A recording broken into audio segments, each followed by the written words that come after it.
ఎట్లా చేయాలంటే ఆడ మొదలు అడ్డుకట్ట కట్టి ఒక ఆనకట్ట కట్టి బరాజ్ కట్టి నది మీద ఆడికెళ్లి నీళ్లు పంపుల ద్వారా ఎక్కియాలి, పైకి తీసుకురావాలి.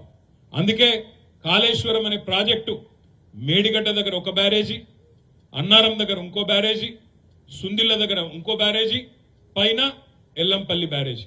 ఆడికెళ్లి నీళ్లు పైకి, కిందికెళ్లి మీదికి పంపులు పెట్టి బాహుబలి మోటార్లు, చిన్న చిట్కా కాదు, 1 HP 2 HP మోటార్లు కాదు, ఒక్కొక్క మోటారు 139 మెగావాట్లు భయంకరమైన కెపాసిటీ ఉండే మరి పంపులు, గంత పెద్ద పెద్ద పంపులు పెట్టి ఆ పంపులు పెట్టి నీళ్లు, గోదావరి నీళ్లు ఎండాకాలంలో కూడా ఈ రోజు కూడా నేను చెప్పే మాట, ఇవాళ ఇక్కడనేమో మనం గొంతెండి తెస్తున్నాం, పంటలెండి తెస్తున్నాం, కానీ ఇవాళ మేడిగడ్డ కాడికి పోతే మీరు ఇవాళ ఈ రోజు ఈ నిమిషానికి కూడా 2000 క్యూసెక్ల నీళ్లు కిందికి గోదావరి నీళ్లు పోతూనే ఉన్నాయి. అంటే అట్లాంటి పాయింట్ అది.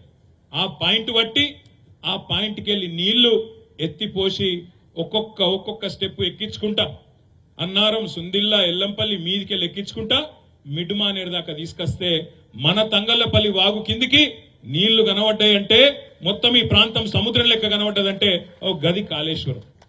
మిడ్మానేరుకి వచ్చినాక ఈడికెళ్ళి ఆగలే నీళ్లు, ఈడికెళ్ళి ఇటు ఎడమ బందుకు మల్కపేట రిజర్వాయర్కు నీళ్లు, కుడి బందుకు అటు ఇల్లంతకుంటల అన్నపూర్ణకెళ్ళి మళ్ళా కిందికి అటు రంగనాయక సాగర్ సిద్దిపేట్ల, ఆడికెళ్ళి దుబ్బాక దిక్కు మల్లన్న సాగరు, గజ్వేల్ మొకాన కొండపోచమ్మ సాగరు, అటు కిందికి పోతే ఆలేరులో, భువనగిరిలో గంధమల్ల, బస్వాపూర్ రిజర్వాయర్లు. ఒక్కసారి ఈ నీళ్లు ఇక్కడికి వచ్చినాయంటే, ఈ నీళ్లు ఇక్కడికి మిడ్మానేరుకి వచ్చినాయంటే ఎటు పడితే అటు వాడుకునేటట్టు మనం బ్రహ్మాండంగా సిస్టమ్ తయారు చేసినాం. ఇలా ఎందుకంటున్న కాంగ్రెస్ తెచ్చిన కరువు అంటే 300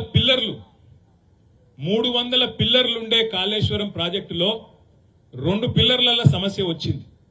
అది కూడా ఎట్లా వచ్చింది, నిన్నగాక మొన్న మీరు చూసింటారు, బీహార్ లో ఒక బ్రిడ్జ్ కడుతుంటే కింద ఇసుక కదిలి బ్రిడ్జ్ కూలిపోయింది, మొత్తం బ్రిడ్జ్ అయింది.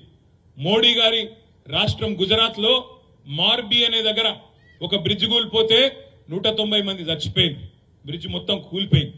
దాని మీద మంది ఉండే కూలిపోయింది, 190 మంది చచ్చిపోయింది. మన దగ్గర ఎవరు చచ్చిపోలే. ఆనాడు 2 పిల్లర్లలో 300 పిల్లర్లు మొత్తం బ్యారాజీలన్నీ కలిపితే 300 పిల్లర్లు.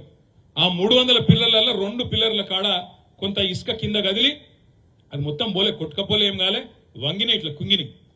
దాన్ని పట్టుకొని ఈ కాంగ్రెస్ వాళ్ళు ఈ 3-4 నెలల్లో ఎట్లన్నా కేసీఆర్ ను బద్నాం చేయాలి, మేడిగడ్డ కాడ సమస్య వచ్చిందని చెప్పి గోదావరి నీళ్లు పైకి తీసుకురావద్దు, తీసుకొస్తే మళ్ళా కాళేశ్వరం నడుస్తుందనే విషయం ప్రజలకు తెలుస్తుంది, కేసీఆర్ కు పేరు వస్తుంది, కేసీఆర్ ను తిట్టాలి, బద్నాం చేయాలి, పంటలు ఎండాలి, పంటలు ఎండితే రైతులు కూడా కడుపు మండి కేసీఆర్ నే తిట్టాలి, మళ్ళా పంటలు ఎండితే మనం కూడా కొనే అవసరం లేదు, బోనస్ ఇచ్చే అవసరం లేదు, రైతులు చచ్చినా మాకు పర్వాలేదు కానీ రాజకీయమే ముఖ్యమని చెప్పి ఇవాళ కాంగ్రెస్ ఓడు కక్షగట్టి కాళేశ్వరం కొట్టుకపోయింది అని చెప్పి దిక్కుమాలిన ప్రచారం చేశారు.